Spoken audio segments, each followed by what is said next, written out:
বাংলাদেশ চলচ্চিত্র শিল্পী সমিতির 2024-26 মেয়াদী নির্বাচন বাতিল চেয়ে হাইকোর্টে রিট করেছেন পরাজিত সাধারণ সম্পাদক প্রার্থী নাসরিন আক্তার নিপুণ।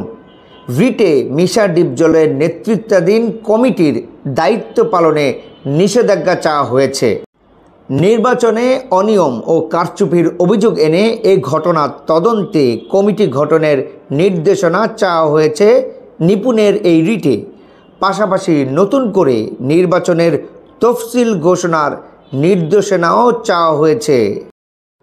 15 মে বুধবার বিচারপতি নাইমা হায়দার ও বিচারপতি কাজী জিনাত হকের হাইকোর্ট বেঞ্চে রিট আবেদনটি দায়ের করেন নিপুণ। নিপুণের পক্ষে রিট করেন অ্যাডভোকেট পলাশ চন্দ্র রায়। বাংলাদেশ চলচ্চিত্র শিল্পী সমিতির 2024-26 মেয়াদী নির্বাচনে জয়ী হয়েছে মিশা ডিপজল প্যানেল। গত 20 এপ্রিল শিল্পী সমিতির নির্বাচনের ফল ঘোষণা করেন প্রধান নির্বাচন কমিশনার খোরশেদ আলম খসরু। গত 19 এপ্রিল বাংলাদেশ চলচ্চিত্র শিল্পী সমিতির 2024-26 মেয়াদী নির্বাচনে সভাপতি পদে মিশা সওদাগর এবং সাধারণ সম্পাদক পদে জয়ী হয়েছেন মনোয়ার হোসেন ডিপজল। সভাপতি মিশা সওদাগর ভোট পেয়েছিলেন 265টি। অন্যদিকে মাহমুদ কুলি 170 ভোট পেয়ে পরাজিত হয়েছিলেন। আর অভিনেতা মনোয়ার হোসেন ডিপজল পেয়েছিলেন 225 ভোট। তার থেকে 16 ভোট কম পেয়ে পরাজিত হয়েছিলেন নিপুণ আক্তার। তিনি পেয়েছিলেন 209 ভোট। উল্লেখ্য, গত 19 এপ্রিল শুক্রবার সন্ধ্যা 6টা 20 ভোট গ্রহণ শেষ হয়।